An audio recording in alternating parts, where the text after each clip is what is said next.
Good evening to our viewers in Korea and hello to others watching from around the world. Welcome to Within the Frame. I'm Han Da-eun in Seoul. Industry and trade ministers of South Korea, the U.S. and Japan will gather in Washington today, local time, for their first ever industry ministerial meeting. As agreed upon among the leaders of the three countries at Camp David last summer, the three sides will discuss ways to further enhance three-way cooperation in economic security, supply chains, and more. The talks, led by Korean Industry Minister Han Da-eun, U.S. Commerce Secretary Gina, Raimondo, and Japanese Trade Minister Ken Saito, is expected to create a new momentum for the three nations to strengthen resilience against global uncertainties. Let's talk more about the key watch points of the big meeting and their economic implications with Yang Jun-sok, professor of economics at the Catholic University of Korea. It's always a great pleasure to have you with us. Happy to be here. Also joining us tonight from Texas is Professor Kim Hwa-gyun at Texas A&M University's Mays Business School. Welcome to the program. Pleasure to be here. All right, Professor Yang, let's kick things off with you. So this will mark the first such meeting convening industry ministers from the three like-minded nations. First, enlighten us about the significance of the inaugural meeting and also about many more regular meetings that will follow. Okay, well, U.S. has been engaged in both America First type industrial policies, as well as policies which seek to limit Chinese influence on the world stage, both economic and political. But it did not always seem like U.S. was coordinating its policy, especially with its fellow countries that were joining the American agenda. So this meeting, I think it's very significant in the fact that hopefully we will establish some regular channels that all three countries can communicate regularly and at a fairly high level. Now, reportedly, this meeting came up fairly late. It was decided in late April, and the agenda was decided fairly recently. But still, it follows up on the supply chain and commerce dialogue that started between U.S. and Korea in May, and at least that dialogue deals with semiconductors, export controls, robotics, and additive manufacturing. So we hope that this conversation, this ministerial meeting will start a formal cooperative process between the United States, U.S., and Japan so that policies can be implemented more effectively. For example, how much technology should these countries export to China? How much investment should be allowed in China, and so on. Now, they have been saying that this type of meeting will be formalized and held regularly since last year. But hopefully, this will be the actual starting point for that type of conversation and better cooperation between U.S., Korea, and Japan.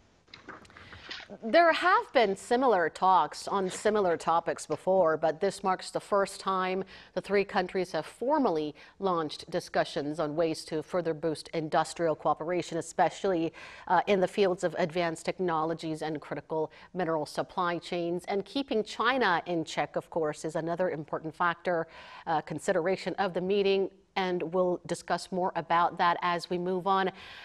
Professor Kim, what are the key agenda items and what does South Korea aim to achieve through the talks? So in this upcoming meeting in DC, clearly, as mentioned by Professor Yang, they'll focus on technology security, especially related to semiconductor and biotech supply chains, and make sure stable access to critical minerals. And they'll also collaborate on clean energy initiatives like nuclear power and hydrogens and stuff like that. And South Korea probably tries to strengthen cooperation with the U.S. and Japan to enhance the economic security through these strategic talks. And of course, there are likely deeper strategic motives behind this meeting, which is, as you mentioned, the collective effort to counter Chinese growing influence in these sectors. So by aligning their policies, the three key Asia-Pacific countries really want to strengthen their economic allies, and as a result of that, some form of like the just joint, the the announcement about like this export curb or some other types of the measures against China is gonna likely to prevail. And probably that's the more important part. And also they want to just start, just rolling the ball so that they can continue to have this collective bargaining power against China and possibly some other potential entrants to this business. Among the key objectives, South Korea is looking to create a new cooperative mechanism with the U.S. and Japan to boost key mineral supply chain partnerships, in particular, as you've highlighted. Hopefully the meeting will yield some tangible results on that front. Now, Professor Yang, before we discuss further, let's get a check on the current state of global supply chain networks. How have the U.S.-China trade wars and decoupling reshaped the global supply chains? Well, we can argue that it started to affect the global supply chain, but I don't think we can argue that it has proceeded to a really large effect. It has started, but not really processed all that much. Now, Korean companies as well as other foreign companies have started to leave China for other countries, most notably Vietnam and Mexico, especially Korea to Vietnam. But problem is China has such an advantage in production right now. They have been working toward making China a very good manufacturing base for the last 20 years. So they have all the infrastructure, not only the physical infrastructure like roads and electricity supply, but also they have networks of suppliers for intermediate parts that are not comparable anywhere else yet. So while a lot of companies are moving out of China, not only because of the U.S.-China trade war, but also because Chinese wages have been increasing very rapidly. But these companies also complain that there's not that many other places to go, at least currently. So other countries will need to catch up to have same type of infrastructure and supply network as China, and that may take years, if not a decade or two. And then there are still some companies which are sticking around in China because it's such a big market. So while decoupling has started, while movement out of China has started, the U.S. still has a very significant trade deficit with China, and most of the manufacturing is still taking place in China. China produces about 35% of manufactured goods globally in terms of gross production, and about 29% in terms of value added. That's greater than U.S., Japan, and Germany put together. So again, you're not going to get away from China being the manufacturing base for the world for at least another 5 to 10 years, I think. But the decoupling has definitely started, not only because of the trade war, but because of rising costs in China. So the effects of the U.S.-China decoupling, it has definitely started, but the world is yet to see a major shift, or the impact stays limited, at least for now. But what we're certainly seeing is diversified strategies from different countries than in the past. Against growing trade protectionism, growing tariffs, and export restrictions. And speaking of which, Dr. Kim, export curbs on China are expected to take center stage during the meeting as the U.S.-China tech war escalates over EV battery and chip dominance. With China still being one of Korea's key trading partners, what stance should South Korea take on the matter? As the question, correctly points out, South Korea's stance is somewhat delicate because still, with all the less and less dependence over time, still the China is a significant trading partner, and South Korea must balance its economic interest with its strategic alliances with the U.S. and Japan, I believe. And South Korea probably should consider a somewhat nuanced stance that emphasizes maintaining this robust relationships with China while still cautiously aligning with these two other countries. And in fact, this actually can open up some opportunity for Korea in terms of dealing with China, especially related to their anti-competitive behaviors and the practices of massively subsidizing certain industries to lower the price of the products that they're competing with the other countries, especially South Korea. And then slowly sort of like, just removing this, this type of the subsidies so that they can overtake the industry. So in this regard, I think the Korea should have some more concerted effort and collaborations with these two countries so that the South Korea can increase the bargaining power. It's to never be actually forefront in terms of this export curve, but just follow what the other countries actually are doing. But at the same time, the South Korea probably wants to have some bilateral talks with China on some other items so that they can actually more effectively just negotiate with other businesses.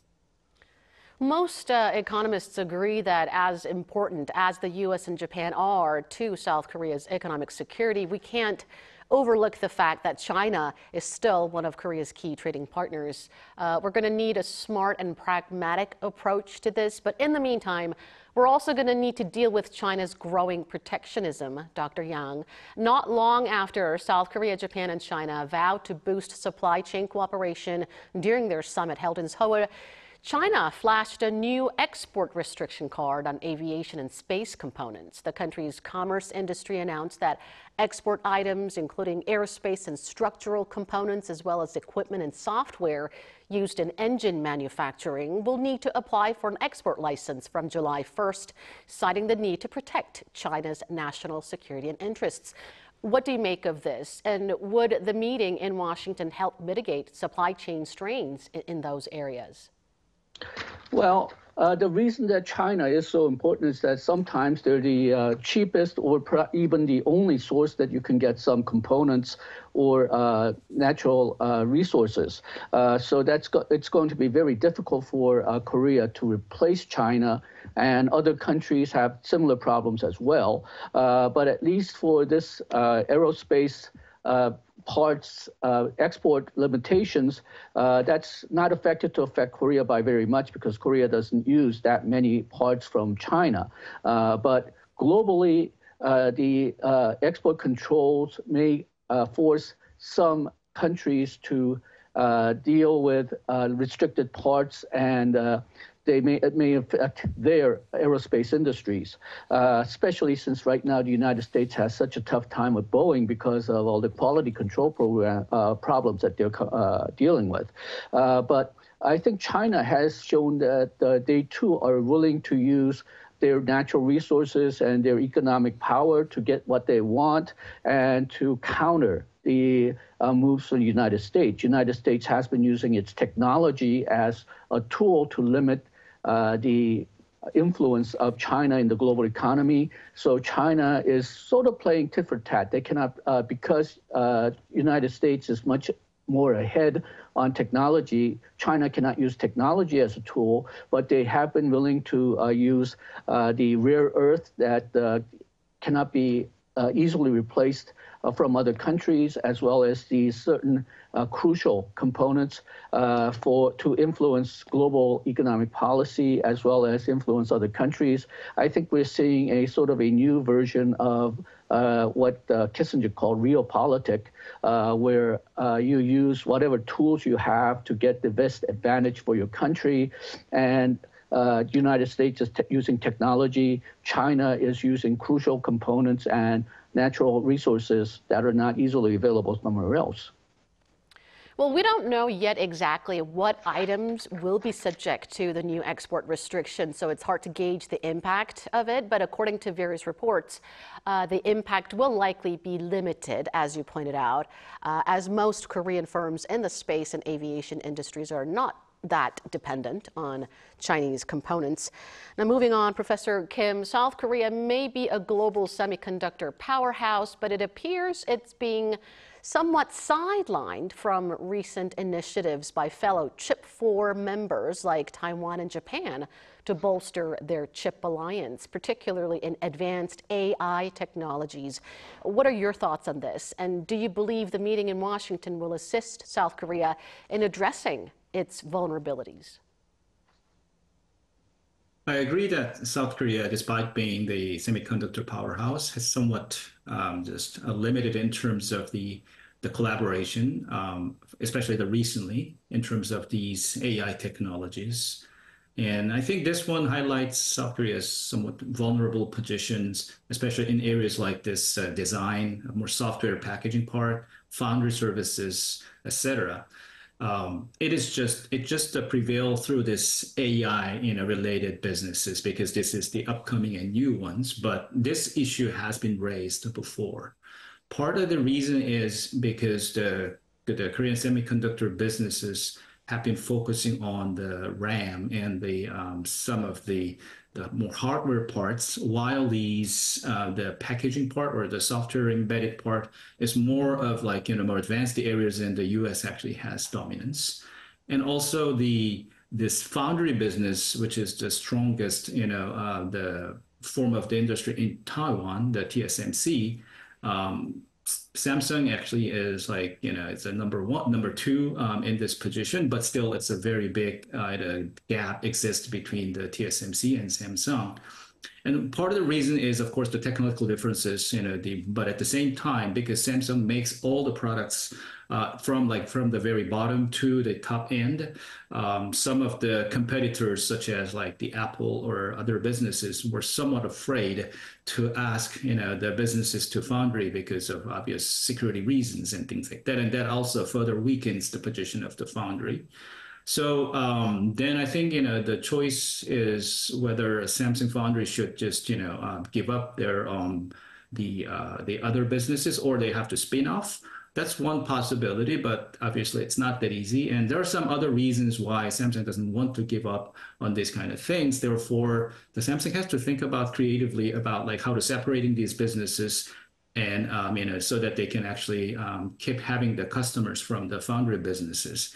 In terms of the AI technologies, clearly it's still an early stage, but the speed of the development is so fast, as we kind of see from these new announcements from the big companies and also the open AIs and things like that. So clearly we are somewhat behind, at this stage, but clearly it's like I said, it's an early stage. So there are ways to catch up, and for this, massive R&D support is going to be very important, both in terms of money and human capital.